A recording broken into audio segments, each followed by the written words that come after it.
Hello, audience. That is majority Gen X and millennial and male, according to my analytics. If you are enjoying this content and enjoy crazy conspiracies and enjoy getting lost in nostalgia from the 90s, think about giving me a subscribe or maybe even a like. I don't get very many of them, so it makes me feel really good. Or just don't subscribe. Most people don't anyway. So, yeah, thanks. Enjoy the show. You see, cartoons weren't always Nickelodeon's thing. In fact, they were way more into low-budget teen competition shows.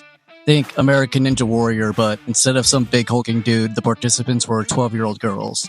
Now, it wasn't necessarily great, but it was very cheap to produce, hence why Nickelodeon held out for such a long time on greenlighting animated shows, knowing that they would be more popular, but that popularity would come with a price. Animation isn't cheap. It definitely wasn't cheap in 1990.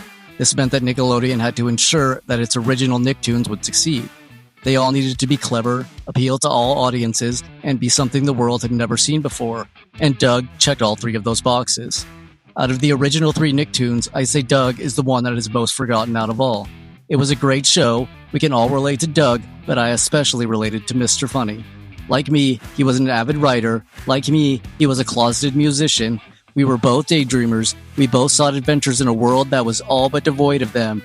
I would say my hometown, a small hometown in Little Big Bear, California, is also similar to Bluffington.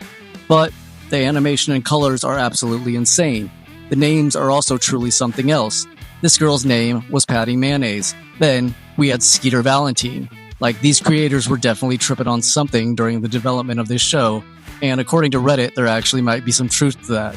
In this episode, however, I'd like to highlight a different Reddit theory, a far worse Reddit theory. Now, let me preface this by saying we all know these conspiracies are dumb.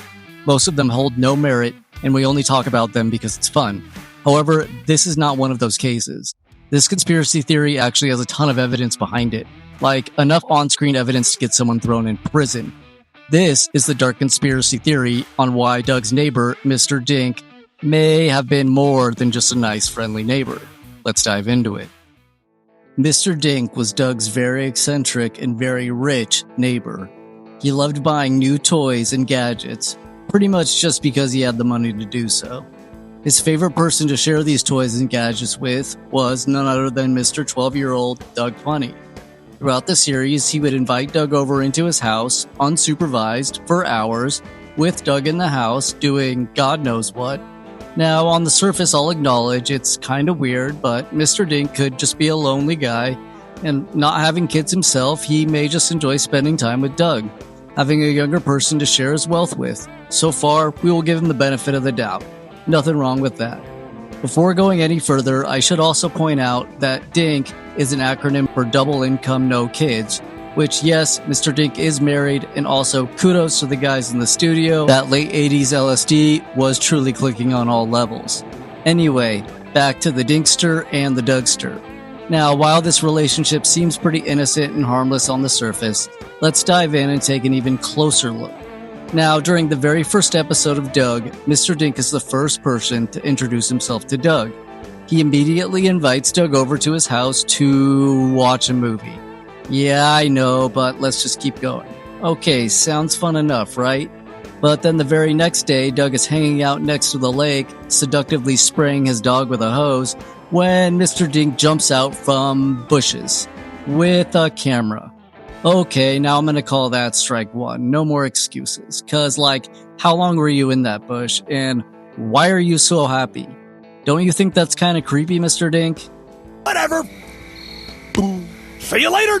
Now, Mr. Dink, in all of his infinite wisdom, claims he is trying to capture a picture of a famous nematode, but I think we all know he was really trying to capture a picture of Doug's little nematode, if you know what I mean.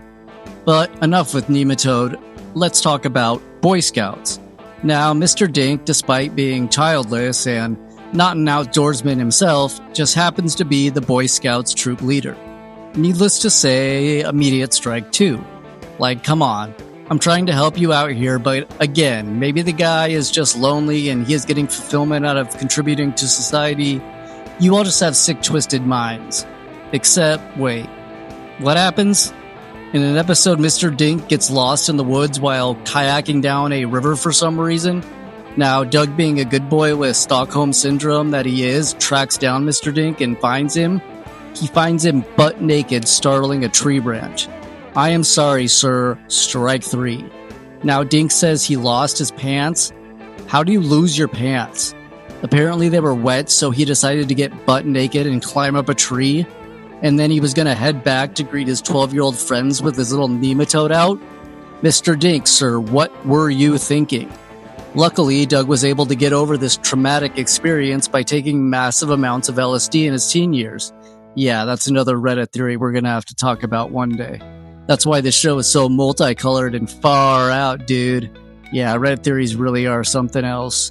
But if you guys like this 90s nostalgic content along with eccentric historical content, please give me a like and please give me a subscribe, and I will talk to you guys later.